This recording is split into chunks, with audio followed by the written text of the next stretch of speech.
Pilatos: que farei então de Jesus chamado Cristo? Disseram-lhe todos: seja crucificado. Feche seus olhos. Jesus, nós louvamos o teu nome nessa noite. Esse culto começou falando de ti. O louvor foi todo direcionado para ti. Tudo que está sendo feito aqui está sendo feito para ti. Tu és o dono da igreja, tu és o noivo.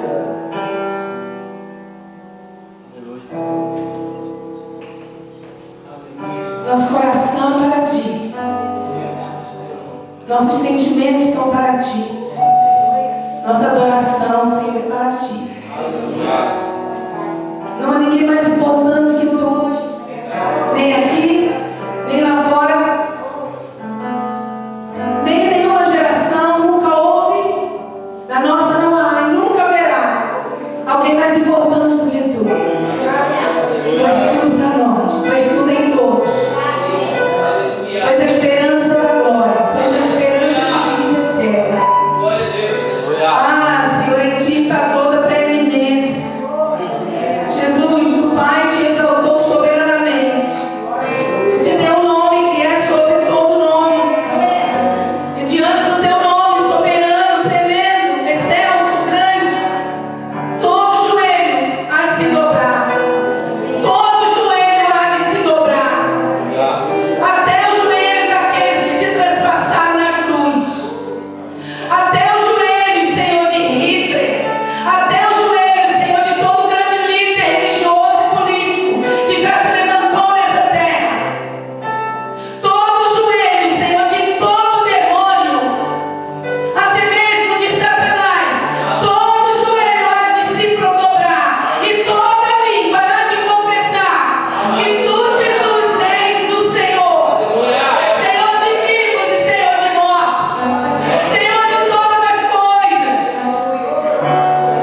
filho do Deus vivo.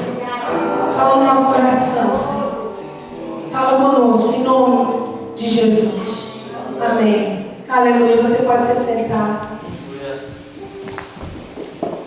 Quem é Jesus para você? Quem é Jesus para você? É importante para Jesus saber o que você pensa sobre Ele. A verdade é que o que você pensa sobre Jesus não vai mudar, não vai alterar em nada quem Ele é. Se eu creio ou não creio, não vai alterar em nada a pessoa que Ele é. Ele é Senhor dos senhores, Rei dos reis, está sentado no trono. Mas é importante para Deus ouvir da nossa boca, do nosso coração, quem Ele é para nós. Eu louvo o nome do Senhor porque esse não é um culto, uma reunião de autoajuda. Essa é uma reunião de celebração, onde nós nos reunimos para celebrarmos aquele que vive e reina para sempre, que é o Senhor da nossa vida, que é a nossa fonte de vida, que é Jesus, o Senhor da nossa vida. Certa vez Jesus perguntou para os seus discípulos: ei, o que as pessoas lá fora pensam sobre mim?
quando Jesus disse, eis que estou à porta e bate, ele disse isso para uma igreja.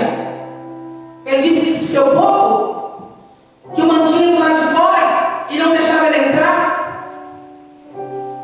Todas as vezes que nós conhecemos o amor de Deus, rejeitamos o senhorio de Jesus sobre a nossa vida, nós estamos declarando: crucificam, crucificam. Então o Senhor também nos coloca diante de duas escolhas. Ou Jesus é o Senhor da nossa vida, ou Ele não é nada. Ou Ele é o Senhor absoluto da nossa vida, ou Ele não é nada da nossa vida. Não dá para dividir Jesus com outros amores.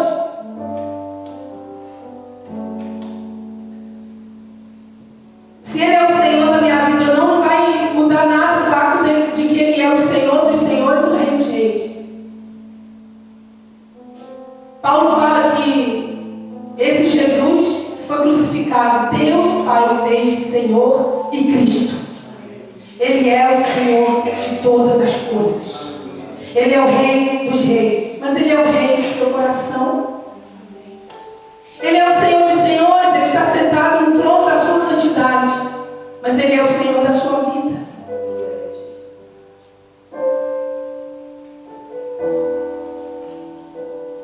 Quantos dizem que amam a Jesus, mas pouco lhe obedecem? Quantas pessoas, irmãos, a gente conhece que guardam feriados sagrados, guarda o dia do corpo de Cristo, guarda o dia do Sagrado Coração de Jesus, guarda o dia,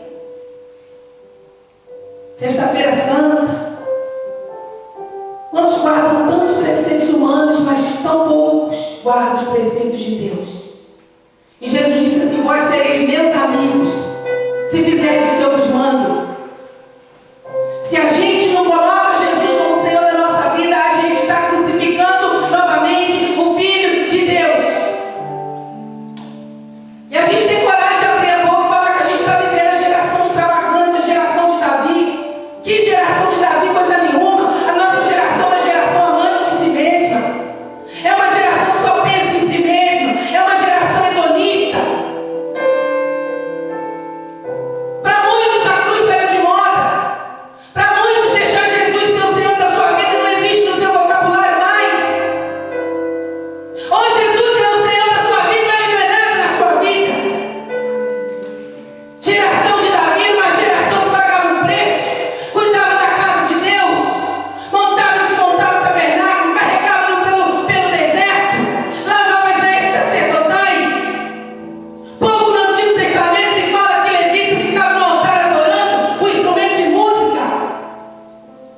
Geração de Davi é uma geração, querido, que se levantava contra tudo que se opunha à santidade. A nossa geração tem tudo menos cara de geração de Davi. Não tem. Mas Deus está buscando. Deus está buscando uma geração assim, que coloca Jesus como Senhor da sua vida, da sua casa, dos seus negócios, das suas finanças. Ou Ele é o Senhor, ou Ele não é nada. Você quer ser amigo de Jesus, tem que obedecer. E a gente vive essa vida como se a gente não fosse enfrentar a morte. Nunca. Não há um dia que eu não pense na morte. Não há um dia que eu não pense na morte. E ninguém sabe o dia que vai morrer. Ninguém sabe o dia que vai partir para a eternidade. E a gente vive essa vida como se só essa vida fosse a verdade. Só essa vida fosse a vida que a gente tem para viver. Não, essa vida é muito curta se comparada à eternidade.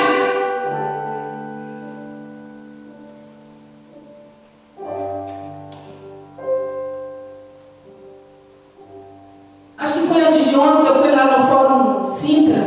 E quando a gente estava chegando, há 2 dias ou 3, eu estava vendo a decoração de Natal e eles fizeram assim, do lado de fora, colocaram umas ferragens. Depois que eu fui analisar e ver mais de perto que eram umas ferragens, pareciam uns galhos de uma árvore. E eles colocaram luzes. Ficou muito bonito. E eu lembro que eu entrei no shopping, né? parqueamento, entrei na escada rolante e em cima de mim tinha um negócio daquele. Eu passando, e aquele negócio grande assim, cheio de galhos. E eu falei assim, meu Deus, esse negócio, a minha mente é muito fértil, né? Minha mente não para não, é 24 horas se deixar. E eu falei assim, meu Deus, esse negócio não solta lá em cima, cai em cima de mim, acabou comigo. Fui para a eternidade. Mas a verdade é que ninguém sabe o dia que vai partir para a eternidade, o dia que vai cruzar os portões das mansões celestiais. Se tem uma coisa que é certa nessa vida, é que a gente vai morrer. Você pode estar aqui e cair um avião em cima de você e você morrer.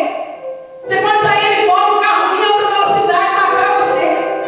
Você pode estar dormindo e não acordar mais. Ontem morreu o rapaz lá, que é o ator lá, do Velozes e Furiosos, que gosta de assistir o filme, como a gente gosta.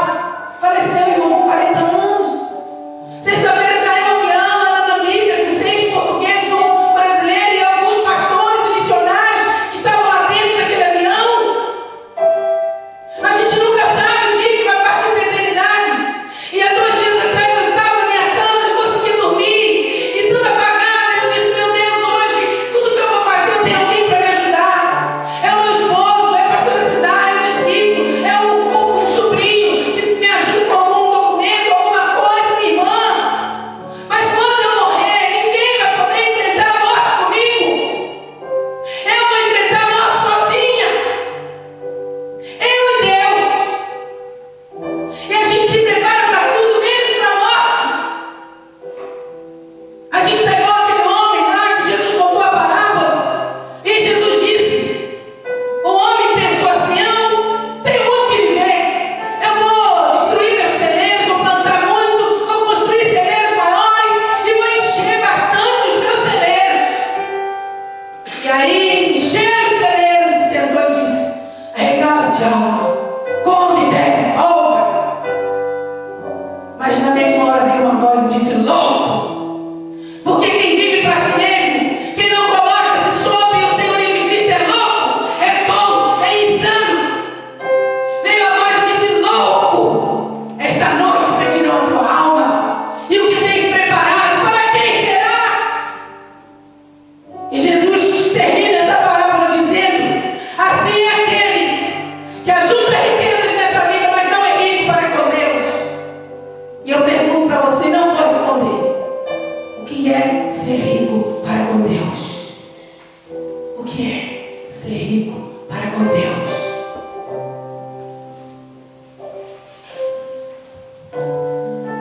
Ou Ele é o Senhor, Ele não é nada. Segunda decisão e última. Ou lhe damos uma cruz, ou lhe damos um trono. Ou, como disse W. Clow, que farás com Jesus? Uma de 2 coisas estás fazendo, ou lhe dás uma cruz, ou lhe dás um trono. Se rejeitamos o seu senhorio sobre a nossa vida, estamos lhe dando novamente uma cruz, um peso, uma dor, um fardo. Mas se reconhecemos quem Ele é e dizemos, Senhor, eis aqui a minha vida, eu vou te servir até o último dos meus dias, estás lhe dando um trono de adoração. Pilatos preferiu César. Pilatos preferiu ser amigo de César. A multidão preferiu Barrabás. E você? E eu? Preferimos o sistema imundo e sujo desse mundo que está tão longe de Deus, tão longe de Cristo? Ou nós vamos dizer, não, eu escolho Jesus, a minha escolha está feita. Jesus é a minha escolha.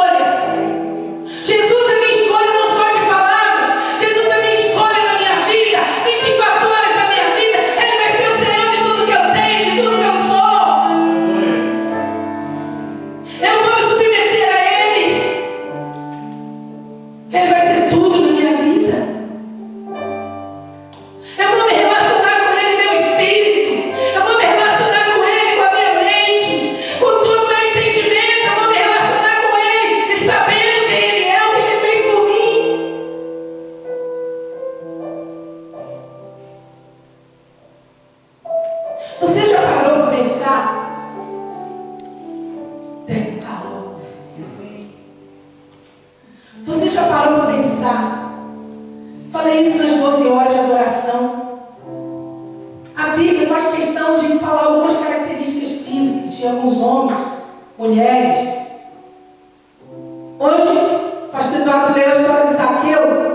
A Bíblia fala que Zaqueu era pequeno, Davi era ruivo, pequeno, Absalão era bonitão, tinha cabelos longos. É a Bíblia que fala, irmãos, é esse mesmo, era bonitão, saradão. Não tinha homem mais bonito que Absalão na sua época. Saul era lindo, daqui para cima. A Bíblia fala que do ombro para cima, não sei se deve do ombro para baixo, mas do ombro para cima acho que não havia homem mais bonito que Saul. Sansão tinha cabelos longos. Esther era linda. A Bíblia está dando algumas características de alguns homens de Deus. Eliseu era careca, né? Era calvo. João Batista era barbudo, usava veste lá, pele de camelo, comia gafanhoto, mel silvestre. Mas a Bíblia não fala nada da característica física de Jesus. Por que não fala? O que a gente sabe sobre Jesus é o que está lá em Isaías 53. Era homem de dores, experimentado nos trabalhos. Olhando nós para ele, nenhuma beleza vimos para que o desejássemos. Era indigno. Era como as pessoas olhavam e viravam o rosto. Porque Deus fez questão de não deixar nenhuma característica física de Jesus para que nós não adorássemos uma imagem projetada pela nossa mente. Porque é o nosso espírito que adora, é o nosso espírito que está conectado ao espírito dele. Jesus é um só, mas quando você começa a adorar, você vê uma nuance dele. O outro vê outra nuance. Eu acho que o africano, talvez, aquele lá, mais das tribos mais remotas, devem ver Jesus como negro. Talvez os esquimós, quando pensam em Jesus, pensam naquele branco, sabe? O brasileiro pensa naquele moreno. O judeu pensa naquele que tem, né, queixo comprido, nariz comprido. A verdade é que a Bíblia não fez questão, Deus não fez questão de mostrar nada da fisionomia de Jesus. Mas todos nós sabemos que Ele é real porque o nosso espírito atesta isso. Eu quero lhe dar um trono de adoração, um trono de louvor, e me preparar para me encontrar com Ele, me preparar para estar em Sua presença. Coloca para mim, Jacione, Colossenses 1:13. O apóstolo Paulo, ele fala assim, Colossenses 1:13. Ele está falando sobre Jesus. E ele fala: o qual é a imagem do Deus invisível, o primogênito de toda a criação, porque nele foram criadas todas as coisas que há nos céus e na terra, visíveis e invisíveis, sejam tronos, sejam dominações, sejam principados, sejam potestades. Tudo foi criado por Ele e para Ele, e Ele é antes de todas as coisas, e todas as coisas subsistem por Ele. Ele é cabeça do corpo, da igreja, é o princípio e o primogênito dentre os mortos, para quem tudo tem a preeminência, porque foi do agrado do Pai que toda a plenitude nele habitasse, e que, havendo por Ele feito a paz pelo sangue da sua cruz, por meio dele reconciliasse consigo mesmo todas as coisas, tanto as que estão na terra como as que estão nos céus. Esse é o Jesus que nós servimos. Nele habita a imagem do Deus invisível. Você quer saber quem é o seu Deus? É Jesus. O Espírito Santo que está aqui nessa noite é o Espírito de Jesus. O Espírito Santo que está aqui aquecendo o seu coração é o Espírito do Pai. É um Deus só. Lá na cruz do Calvário, Jesus derramou o seu sangue para nos salvar. Diga comigo: Jesus me salvou pelo seu sangue. Agora diga